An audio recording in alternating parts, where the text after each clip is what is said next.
इस वक्त हमारे साथ केंद्रीय मंत्री पशुपति पारस मौजूद है। सर, सबसे पहले नए साल की बधाई और शुभकामनाएं। आपको भी। राम मंदिर की प्राण प्रतिष्ठा जो है, रामलला की जो मूर्ति है, जो उनकी प्राण प्रतिष्ठा है, वो 22 तारीख को हो रही है।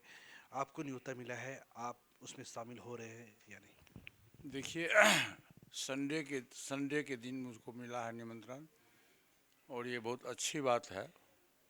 और मुझको पहले भी उम्मीद थी कि निमंत्रण पत्र आएगा। और जो 22 तारीख को रामलला के मंदिर में प्राण प्रतिष्ठा है, जिसमें हमारे आदरणीय प्रधानमंत्री जी भी जा रहे हैं। हम लोगों ने भी अपना टिकट बुक करा लिया है, और 22 को इस कार्यक्रम में हम निश्चित रूप से वहाँ रहेंगे। सर, बिहार की राजनीति की जो धुरी है, जो बिहार की जो सियासत चल रही है, सर, जो सामने वाला जो चुनाव है, उस चुनाव में आपकी पार्टी की क्या भूमिका रहेगी? आपकी पार्टी कितनी सीटों पे चुनाव लड़ेगी? आप एनडीए के एक महत्वपूर्ण हिस्सा हैं और पिछले कुछ सालों में आप हर वक्त नरेंद्र मोदी के हर कदम पे साथ खड़े हैं। आपको क्या लगता है जब जब 2024 का चुनाव होगा तो उसमें आपकी पार्टी देखिए, मेरा उद्देश्य है, हम एनडीए के विश्वासी सहयोगी हैं, और पूरे देश में जब भी लोकसभा का चुनाव हो 2024 में एनडीए गठबंधन की सरकार बनेगी। पूरे देश में नरेंद्र मोदी जी के नेतृत्व में तीसरी बार वो प्रधानमंत्री पद का शपथ ग्रहण लेंगे। और मेरे हिसाब से 2024 में प्रधानमंत्री पद की कोई वैकेंसी नहीं है। नरेंद्र मोदी जी का जो कद है, आज आप देखे होइएगा कि पूरे विश्व के स्तर पर सबसे लोकप्रिय नेताओं के रूप में हमारे देश के प्रधानमंत्री जी का नाम आया है। और जब वो विदेश के दौरे पर गए थे तो अमेरिका जैसा कंट्री, जो विश्व का सबसे ताकतवर कंट्री है, वहाँ के राष्ट्रपति ने भी हमारे प्रधानमंत्री जी को कहा कि मोदी जी, आप इतने लोकप्रिय नेता हो कि हमारी इच्छा होती है कि आपका ऑटोग्राफ लें। तो अभी आप देखिएगा कि लंदन का जो अखबार है उसने भी लिखा है एक सप्ताह पहले कि निश्चित रूप से देश में, हिंदुस्तान में जो चुनाव होने वाला है उसमें तीसरी बार नरेंद्र मोदी इस देश के प्रधानमंत्री होंगे। तो जो नेतृत्व की, एक तरफ नरेंद्र मोदी का नेतृत्व है और दूसरी तरफ जो विपक्ष के लोग हैं, यहाँ तो बहुत दर्जनों उम्मीदवार हैं, एक अनार है और 100 बेवार है। तो दर्जनों उम्मीदवार हैं, उसमें से किसी भी उम्मीदवार की छवि तुलना आप नरेंद्र मोदी जी से नहीं कर सकते हैं। 80-20 का रेशियो है। पूरे देश की जनता 80% यदि नरेंद्र मोदी जी को पसंद करती है, तो विपक्ष के जो लीडर्स हैं उनका कोई 5% है, कोई 7% है, कोई 10% है। तो ये रेशियो है। इसलिए मैं बार बार कहता हूँ कि 2024 का जो लोकसभा का चुनाव होगा उसमें प्रधानमंत्री पद की कोई वैकेंसी नहीं है। विजय चौधरी नीतीश कुमार के काफी करीबी हैं।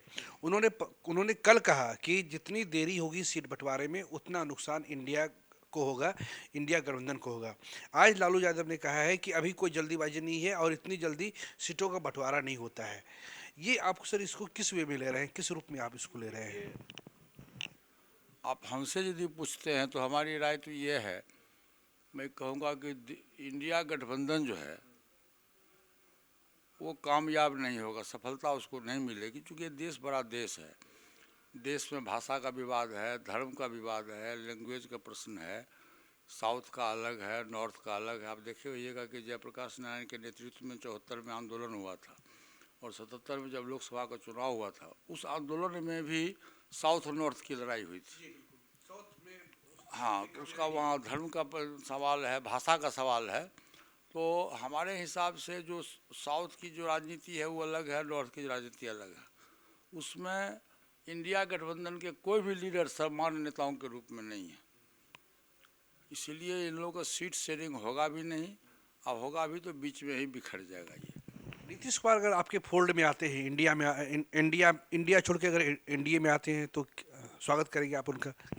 देखिए, आप समय का इंतजार करिए। मैं बार बार कहता हूँ कि व्यक्ति बलवान नहीं होता है, समय बलवान होता है, और खरमास समाप्त हो गया है।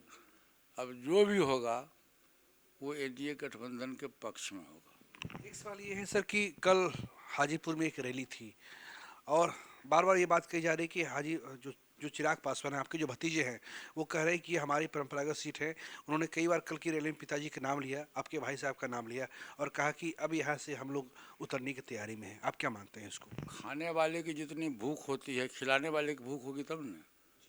चिराग पासवान जी एनडीए गठबंधन में हैं क्या? आप उनसे पूछो कि आपने 2020 में एनडीए गठबंधन के खिलाफ में अपना अपना उम्मीदवार दिया, और अभी जस्ट जो 5 विधानसभा का चुनाव हुआ है उसमें भी राजस्थान और मध्य प्रदेश में इसने अपना उम्मीदवार दिया, और वहाँ का अखबार लिखा कि चिराग पासवान का उम्मीदवार नोटा से हार गया।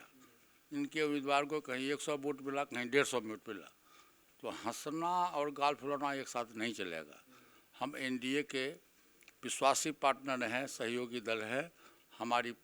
हमारा सीट है, हम वहाँ के सिटिंग सांसद हैं, हम वहाँ से लड़ेंगे। चिराग पासवान के कहने होने से कुछ नहीं होगा। चलिए, एक आखिरी सवाल है कि राम मंदिर की जो प्राण प्रतिष्ठा हो रही है, उसकी टाइमिंग को लेकर सवाल खड़ा किया जा रहा है। विपक्ष के लोग कहते हैं कि केवल चुनाव जीतना है, हिंदुओं का वोट लेना है, इसीलिए प्राण प्रतिष्ठा की जा रही है, जबकि राम मंदिर का निर्माण अभी अधूरा है। और यदि हम कहेंगे विपक्ष को मुसलमान का वोट लेना है इसलिए रामलला का विरोध करते हैं, तब क्या होगा?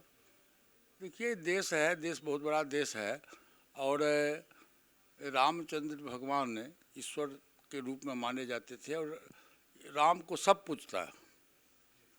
इसलिए ये बात कहना कि चुनावी दृष्टिकोण से किया जा रहा है, ये गलत है।